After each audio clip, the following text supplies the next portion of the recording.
আমরা একসাথে মিলে সবাইকে নিয়ে, রাজনৈতিক মতপার্থক্য থাকতে পারে, কিন্তু বাঞ্ছারামপুরের স্বার্থ বাঞ্ছারামপুরবাসীর কাছে সবার আগে।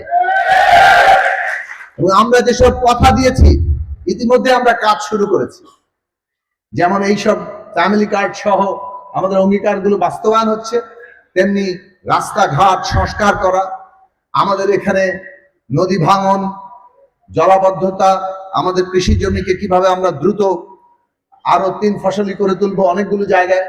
আমাদের এখানে বহু জায়গায়, বিশেষত আমাদের নারী ভোটারদের বড় অভিযোগ ছিল গ্যাসের সমস্যা, রান্নার চুলায় গ্যাস নাই, এবং আমাদের এখানে অনেক জায়গায় স্কুল নেই, খেলার মাঠ নেই। এই সমস্ত আশু যে দাবিগুলো ছিল আমরা দ্রুত সেগুলো বাস্তবায়নের জন্য কাজ করছি, এবং খাল খনন ইতিমধ্যে চলে এসছে, নদী খনন সহ এইসব কাজ সরকার সারা দেশময় যেমন উদ্যোগ নিচ্ছে, বাঞ্ছারামপুরে সেটা হবে। আরো আমাদের স্বল্পমেয়াদী, মধ্যমেয়াদী, দীর্ঘমেয়াদী পরিকল্পনা যেগুলো আমরা অঙ্গীকার করেছিলাম, সেই আমাদের মেঘনা ব্রিজ থেকে শুরু করে বাঞ্ছারামপুরবাসীর উন্নতি, সেই সব বিষয় নিয়েও আমরা আমাদের দিক থেকে যতটুকু সম্ভব আমরা সর্বোচ্চ করার চেষ্টা করব, যাতে করে আমরা আমাদের ওয়াদা রাখতে পারি। কিন্তু আমরা মনে রাখতে হবে, যেহেতু দায়িত্ব এসছে সারা দেশের কাজ করার জন্য, সেই সারা দেশের কাজ করার মধ্য দিয়ে তার অংশ হিসাবেই আমরা আমাদের জেলা এবং থানাগুলোকে দেখব, এবং সেইভাবেই আশা করি সম্মিলিতভাবে এই সরকারের যে স্লোগান সবার আগে বাংলাদেশ, আজকে সরকারের প্রথম অঙ্গীকার ফ্যামিলি কার্ড, তার বাস্তবায়ন কাজ আমরা ইতিমধ্যেই মাননীয় প্রধানমন্ত্রী ঢাকায় শুরু করেছেন। 14টি জেলায় এই উদ্বোধন চলছে, এবং আমরা বাঞ্ছারামপুরে, ব্রাহ্মণবাড়িয়া জেলার বাঞ্ছারামপুরেও এই কাজ শুরু করতে সক্ষম হলাম। এর জন্য স্বয়ং করুণাময়ের কাছে, মহান সৃষ্টিকর্তার কাছে আমরা সতর্ক থাকব। প্রিয় বন্ধুগণ, আমাদের এখানে নেতৃবৃন্দ আছেন, আজকের সভাপ্রধান ব্রাহ্মণবাড়িয়া জেলার সম্মানিত জেলা প্রশাসক সহ আমাদের এখানে ব্রাহ্মণবাড়িয়া জেলা সদরের মাননীয় সংসদ সদস্য মহোদয়, ব্রাহ্মণবাড়িয়া জেলা বাঞ্ছারামপুর থানা বিএনপির সিনিয়র নেতৃবৃন্দ, বিএনপির বিভিন্ন অঙ্গ সংগঠনের নেতৃবৃন্দ,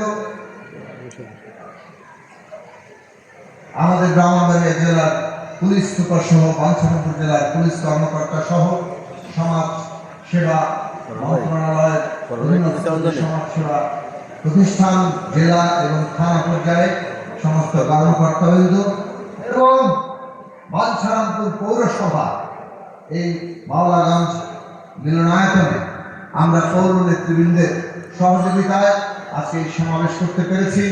আমাদের দল গণসংহতি আন্দোলনের নেতৃবৃন্দ এখানে উপস্থিত আছেন, এবং যারা আজকে ফ্যামিলি কার্ড পেলেন তারা সবাই উপস্থিত আছেন। আমি সংক্ষেপ করার জন্য নাম বললাম না, কারণ ইতিমধ্যে বহুবার নাম উচ্চারিত হয়েছে, আপনারা ক্ষমাসুন্দর দৃষ্টিতে দেখবেন। আমি প্রত্যেকের কাছে আমার ধন্যবাদ, কৃতজ্ঞতা জানাই,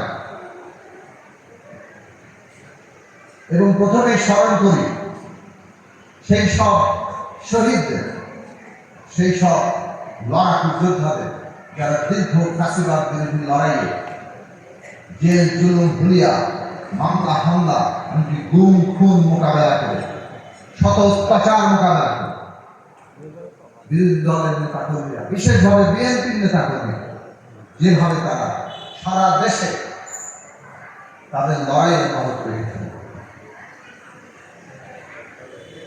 আমি স্মরণ করি জুলাই আগস্ট অভ্যুত্থানে আবু সাইদ, মুগ্ধ, জুলফিকার, শাকিল, ওয়াসিম, রিয়াদো, অসংখ্য হাজারো তরুণদের, শিশু, নারী, বৃদ্ধ, বাঙালি, চাকমা, হিন্দু, মুসলমান যারা এখানে রক্ত দিয়েছেন। আমি বিশেষভাবে স্মরণ করি এই বাঞ্ছারামপুরের সন্তান, আমাদের সোনারামপুর ইউনিয়ন জাতীয়তাবাদী ছাত্র দলের সহসভাপতির সন্তান, যারা জুলাই আগস্টে এইখানে জীবন উৎসর্গ করেছেন, বিভিন্ন জায়গায় অনেকের লাশ পর্যন্ত এনে এখানে কবর দিতে বাধা দেওয়া হয়েছে। এই শহীদদের রক্তের উপর দাঁড়িয়ে আমরা আজকে বাংলাদেশকে নতুন করে গড়ে তোলার সুযোগ পেয়েছি এবং বিএনপির নেতৃত্বাধীন সরকার দায়িত্ব নেওয়া, রাষ্ট্র পরিচালনার দায়িত্ব নেওয়ার 22 দিনের মাথায় তারা পরিষ্কার করে নিজেদের নির্বাচনী অঙ্গীকার বাস্তবায়নের কাজ শুরু করেছে। অগ্রযাত্রা প্রতিদিন নির্ভীক প্রত্যয়ে উজ্জীবিত।